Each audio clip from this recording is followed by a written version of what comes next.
Hello, friends. Good morning. I hope you all are fine. So, I welcome you to my amazing YouTube channel, Physics Universe. So, I have hope you enjoy this new way of learning. This is the new era. Clear? So, starting from here today we are discussing standard 12 chapter 3 3.4 Ohm's law. Okay, so Ohm's law, uh, earlier we discussed in standard 10 about this Ohm's law. Clear? आज हम Ohm's law को derive तो करने वाले हैं same वही equation से, but उसके बारे में कुछ ज़्यादा नया जानने वाले। दूसरा कि उसके आगे हम लोग ओम्स लॉ की एक दूसरी फॉर्मूला भी यहाँ पर डिराइव करने वाले हैं। We know that Ohm's formulas is very famous, V is equal to I R, but यहाँ पर ओम्स लॉ की एक दूसरी फॉर्मूला भी है, उसको हम लोग आज डिराइव करेंगे। Clear? So Ohm's law simple that if I put this metal rod between the batteries, clear? So battery के दोनों टर्मिनल के बीच में अगर मैं एक मेटल रॉड को रख दूँ तो क्या होगा? बैटरी को ऑन कर दिया, now this and gets potential difference, that is if we denote it as V, and we know that from the battery there is current passing through that battery. So current is whenever positive to negative, current is passing through it. Clear? तो current is passing, यहाँ पर positive is bigger and negative terminal is smaller, so current flowing through this circuit that is capital I. Clear? Okay, अब we know that according to Ohm's law potential between ends of the rod or any metal material is directly proportional to current flowing through it. Clear? So potential between the two ends, क्योंकि potential difference, yes, we are getting here actual potential difference is important than potential itself. So potential difference is main aspect here. Potential difference between ends of the rod is directly proportional to current flowing through it. Clear? So I can write it is in symbolic term, that is V proportional to I. Clear? सो जैसे जैसे V बढ़ता हो रहेगा वैसे वैसे I भी, current भी बढ़ता रहेगा. So from this equation, if I remove this proportionality sign, then there is equal to sign. So that is equal to sign comes with one constant. I write constant as R and I as it is. So here R is constant and it is called resistance of our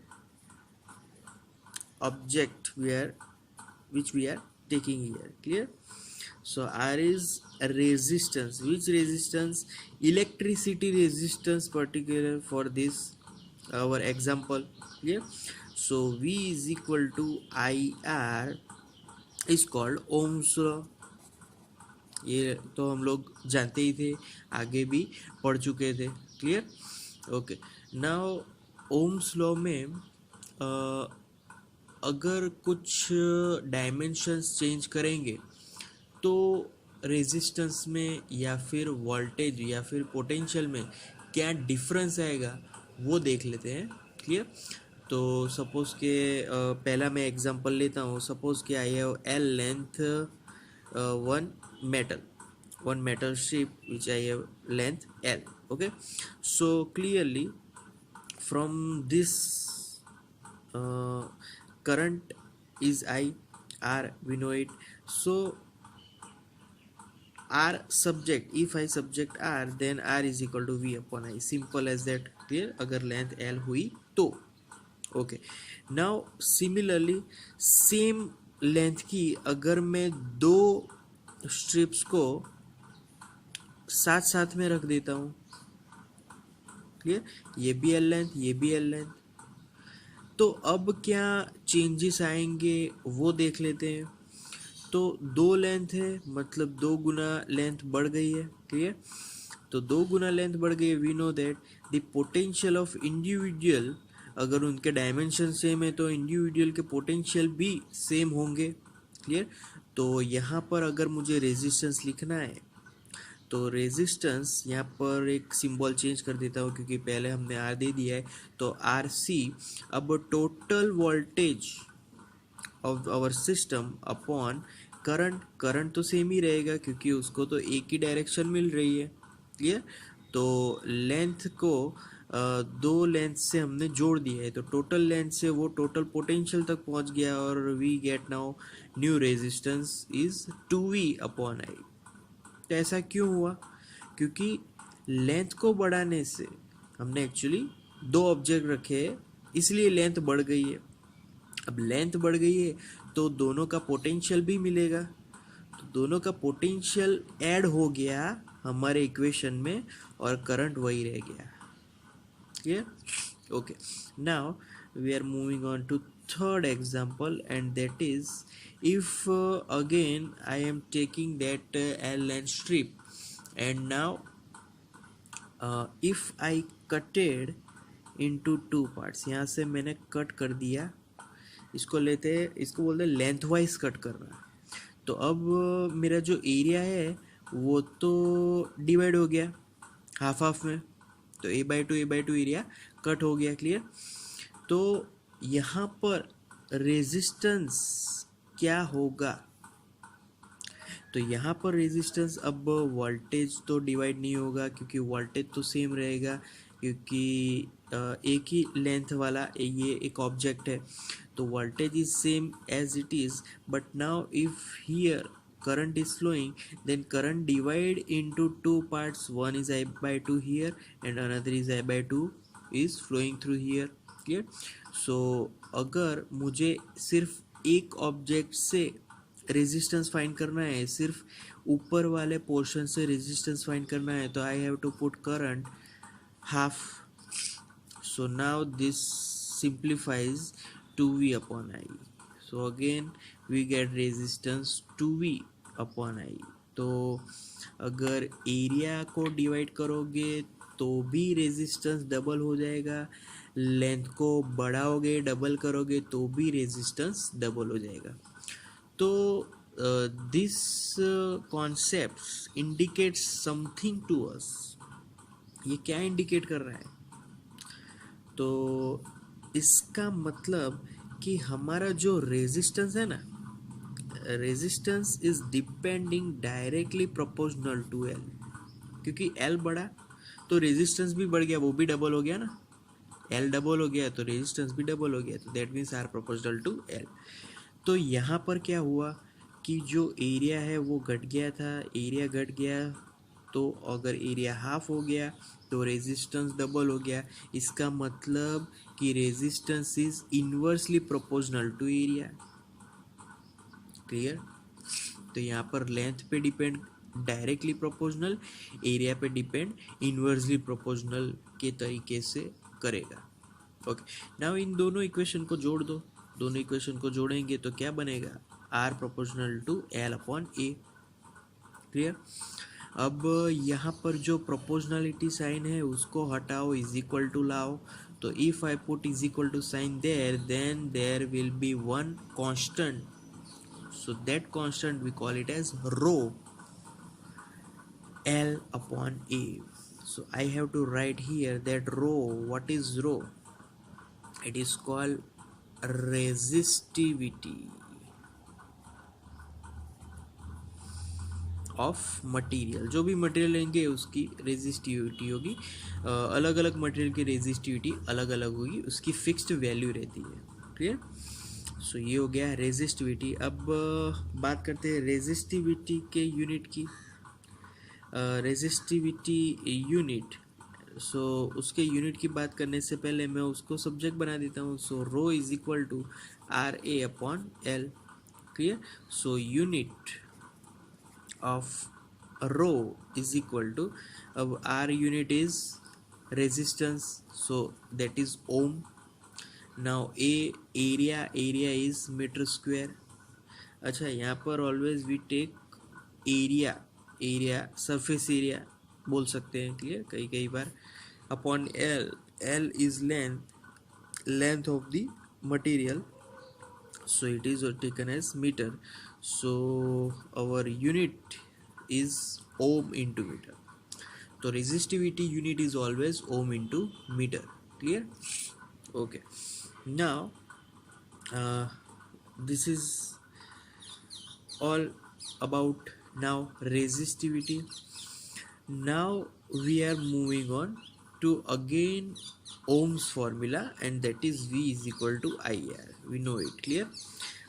अगर उसके हम लोग जो units की बात करें तो वो भी अगर आर को सब्जेक्ट बना दूँ तो V अपॉन आई, तो we know that volt upon ampere. Clear. ये तो हम लोग जानते हैं. So unit of R is volt upon ampere. Okay. Now again I review this formula. V is equal to IR. Now V formula, V is potential. Clear.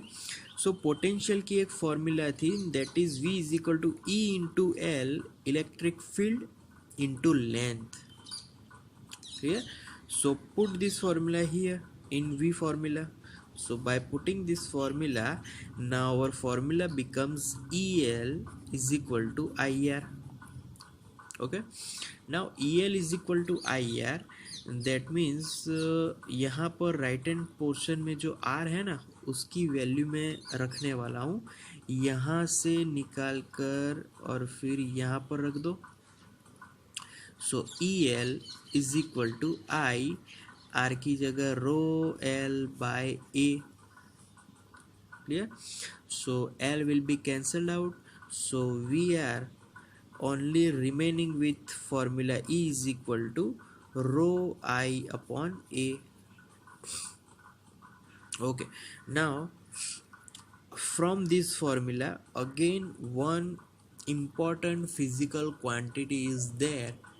So that physical quantity we call it as first I write formula E is equal to rho into J. So how comes this J? Where J is equal to I upon A, and it is called current density. Yes, current density. बहुत बार हम लोगों ने आगे density पढ़ गए. Density mass upon volume, मतलब mass per unit volume. Simple formula is that. Clear. So यहाँ पर करंट डेंसिटी, तो current per unit surface area, current per area, simple equation. Clear. तो यहाँ पर लिख सकते हैं हम लोग जो करंट डेंसिटी है उसकी डेफिनेशन बोल सकते हैं. तो करंट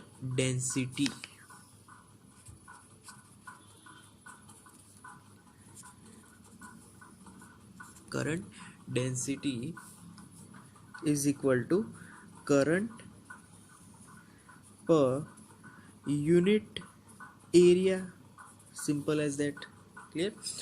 तो यहाँ पर जो करंट है, जब कभी भी हम लोग एरिया बोलेंगे तो current is always perpendicular to that area. Current is always flowing proper perpendicular to that area.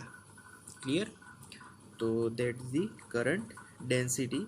अब again I write current density in the form of E is equal to J into rho. Yeah. So J into rho here. Now subject J, what happens that J is equal to E upon rho. अब E upon rho, what is rho here? Rho is resistivity. Clear?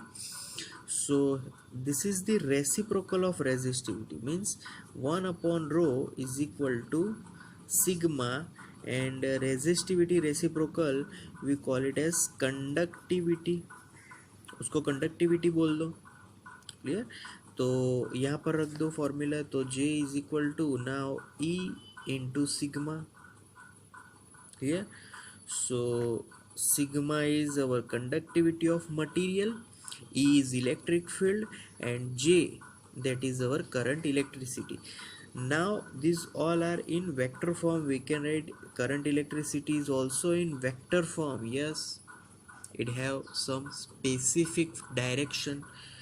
Similarly, in this formula electric field also in vector form. So this formula मैं पहले ही बात कर रहा था कि हम लोग दूसरा ओम्स लॉ डिराइव करने जा रहे हैं. So this formula is known as another Ohm's law. Yes, क्योंकि ये फॉर्मूला ओम्स लॉ के बेस पर से हमने डिराइव की है. Clear? So that's the another formula of Ohm's law. So that's all for today now, guys.